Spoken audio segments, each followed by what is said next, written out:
Bonjour. Dans ce vidéo, on va explorer la différence entre la probabilité et les chances. Alors, pour donner la définition de chacune au départ, la probabilité est une fraction qui pourrait être exprimée en pourcentage ou en décimal, mais un rapport entre le nombre de résultats favorables à un événement divisé par le nombre de résultats possibles dans une expérience. Euh, et les chances, c'est un rapport entre le nombre de résultats favorables et le nombre de résultats défavorables. Alors, si par exemple, j'ai quelque chose avec une probabilité de 1 sur 6, c'est-à-dire il y a 6 événements possibles et je suis intéressé à un seul de ces événements, euh, les chances ici vont être 1 à 5 parce qu'il y a un événement, un résultat possible qui est favorable. Et s'il y a un nombre total de 6 résultats, le nombre de résultats défavorables est 5.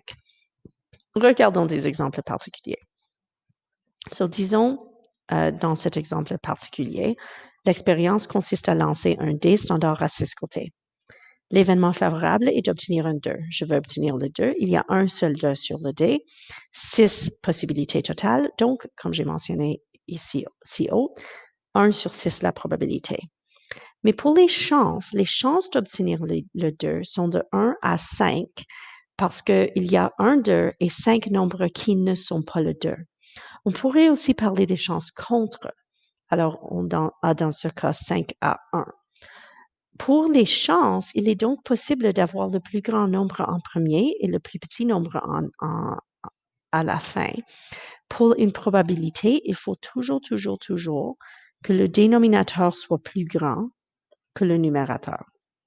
Le nombre d'événements favorables ne pourrait pas être plus grand que le nombre d'événements possibles. On va parler aussi de l'idée des résultats équiprobables. Équiprobable, équi égale probable. La probabilité est égale. Dans l'exemple, par exemple, où on lance un dé, chaque résultat est équiprobable. On a une 1 sur 6 chance probabilité d'avoir le 1, le 2, le 3, le 4, le 5 ou le 6. Chacun est également probable, donc équiprobable. Lorsqu'on lance une pièce de monnaie, c'est la même chose. On a juste 2 résultats dans ce cas, mais ces 2 résultats sont équiprobables, pile ou face. La probabilité d'obtenir pile est de 1 sur 2. La probabilité d'obtenir face est de 1 sur 2. Les chances équiprobables sont 1 à 1. Les chances contre sont la même chose, 1 à 1. Il y a un événement favorable, un événement défavorable. Si on lance 2 pièces de monnaie, on a plus de résultats possibles. Alors, pour illustrer ceci, je vais utiliser un diagramme en arbre pour la première pièce et pour la deuxième pièce. Pour chacun, on a deux résultats possibles. Alors, pile ou face pour la première. Et si dans le premier cas, j'ai pile, il me reste toujours 2 possibilités pour la deuxième. Et si j'ai face, j'ai ces mêmes 2 possibilités pour la deuxième. Alors, en total, il y a 4 résultats possibles. Pile-pile, pile-face, face-pile ou face-face. Ces 4 événements ne sont pas vraiment équiprobables parce que ces 2 sont essentiellement la même chose. Si j'ai lancé 2 pièces de monnaie, j'ai la possibilité d'avoir 2 piles, la possibilité d'avoir 2 faces ou la possibilité d'avoir un de chacun. Et l'ordre dans lequel on les obtient n'est pas vraiment important dans le cas où on a juste lancé 2 pièces de monnaie. Ça fait aucune différence quelle pièce donne pile et laquelle donne face. Alors, ce n'est pas équiprobable parce que pile-pile a une probabilité d'un quart, face-face a une probabilité d'un quart, mais la probabilité de 1 de chacun, c'est 2 sur 4 ou bien 1 demi. Les 3 probabilités ne sont pas les mêmes, alors ce n'est pas équiprobable.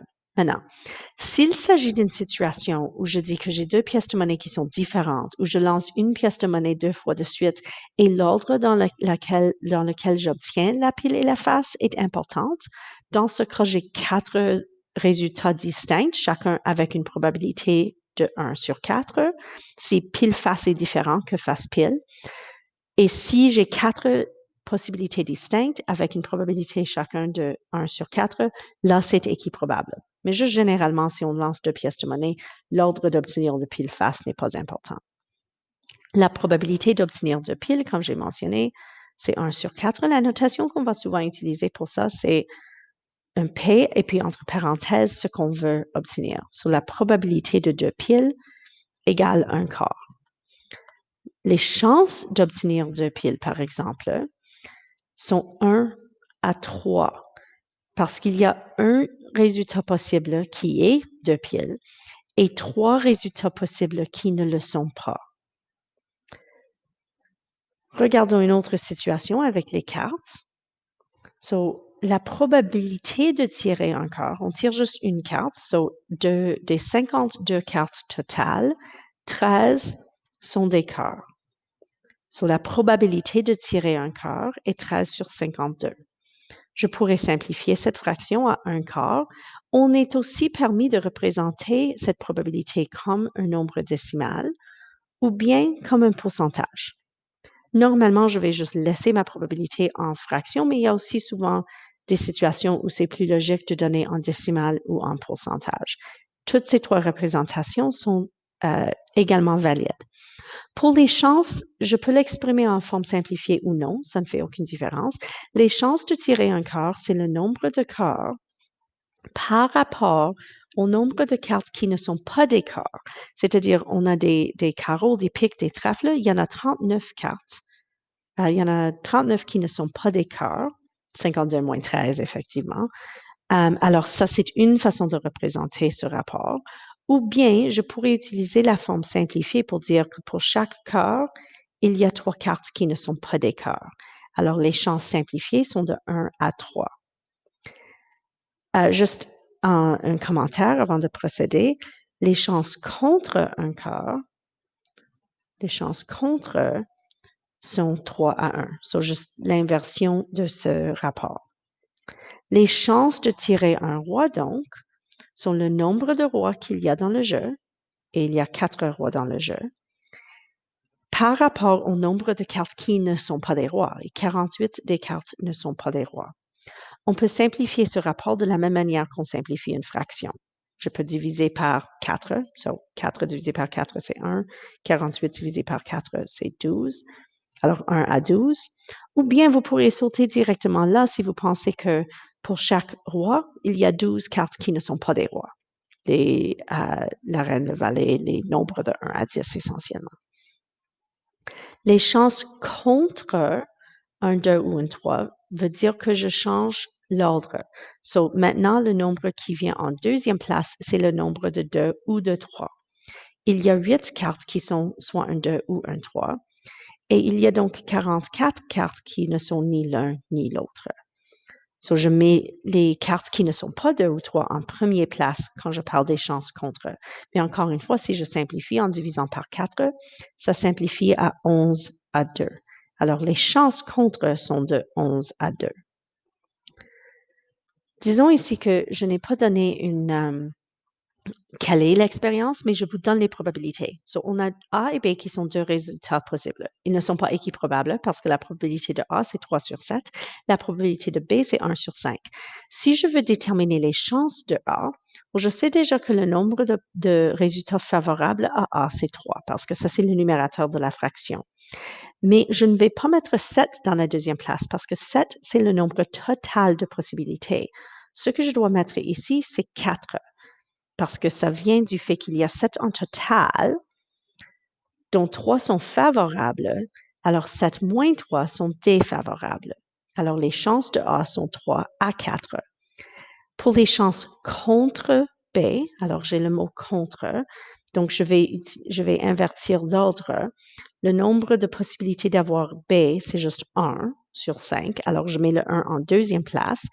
5 total, alors 4 qui sont contre B. La probabilité, il y a 2 situations extrêmes. So, dans la probabilité, si on dit qu'un événement est impossible, la probabilité de cet événement égale 0. Il n'y a aucune façon que cet événement se produit. Et la probabilité d'un événement certain, si l'événement va absolument certainement arriver, la probabilité égale 1. Ou bien on pourrait l'exprimer comme 100%. Ce sont les deux extrémités de la probabilité. Alors, toute autre probabilité se trouve entre ces extrêmes. Sur toute autre probabilité, disons P de E, si j'ai un événement, probabilité de l'événement E, ça doit être plus petit ou égal à 1, plus grand ou égal à 0. Si vous avez une probabilité, quand vous faites vos calculs et vous trouvez une probabilité de 1,5, non, il y a une erreur. Une probabilité ne peut pas être plus grande que 1 et une probabilité ne peut jamais être négative.